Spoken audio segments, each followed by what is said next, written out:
வணக்கம். வாழ்வின் சுவை எப்படி இருக்கும் இந்த கதை மூலம் அறியலாம்.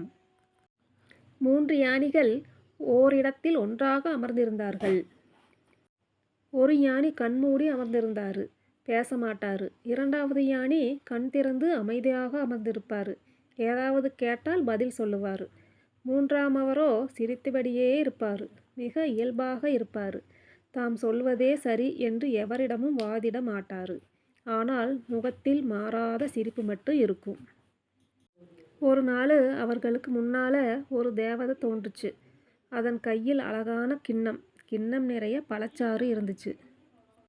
முதல் யானை கண்மூடி அமர்ந்திருந்தாரு. தேவதை ஒருத்தி வந்திருக்கிறாள் என்பதை தன் ஞானத்தால் அறிந்து கொண்டாரு. 2வது யானை தேவதையை பார்த்தாரு.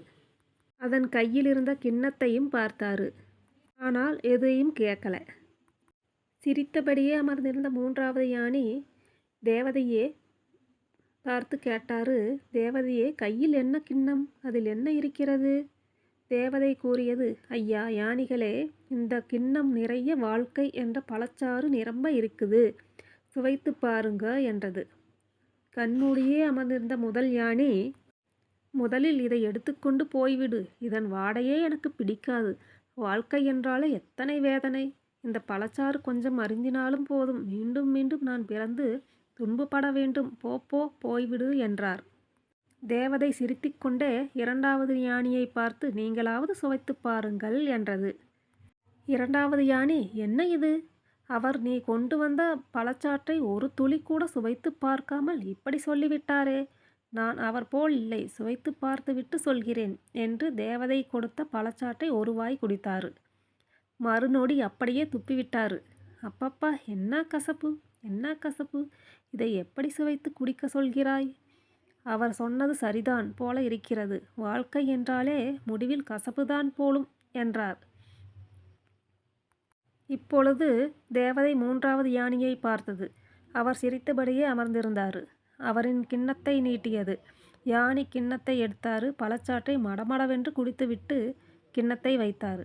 அப்புறம் பரவசமும் மகிழ்ச்சியும் ஆனந்தமுமாக வாய்விட்டு சிரிச்சாரு. மற்ற 2 யானைகளுக்கும் வியப்பு. என்ன இது? எந்த கருத்தையும் சொல்லாமல் நீங்கள் சிரித்து கொண்டிருக்கிறீர்களே என்றார்கள். அதற்கு 3வது யானை சொன்னாரு, கருத்து சொல்ல இதில் என்ன இருக்கிறது? வாழ்க்கை என்கிற பழச்சாற்றை அப்படியே குடித்துவிட வேண்டியதுதானே. அப்போதுதான் அதன் முழு சுவையும் தெரியும். அந்த சுவையை நான் உங்களுக்கு எப்படி உணர்த்த முடியும்? உங்களில் ஒருவர் ஒரு துளி பழச்சாற்றை கூட சுவைக்கவில்லை.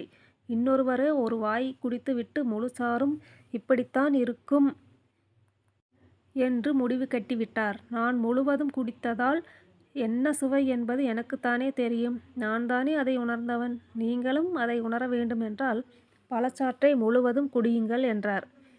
நம்மில் பல பேர் அந்த முதல் 2 யானைகளைப் போலத்தான். வாழ்க்கையை பார்க்கிறோம். எதையும் நாம் முழுமையாக அனுபவிப்பதில்லை. வாழ்க்கையை முழுவதுமாக அப்படியே ஏற்றுக்கொண்டு வாழ்கின்ற பொழுதுதான் அதன் சுவை நாம் அறிய முடியும்.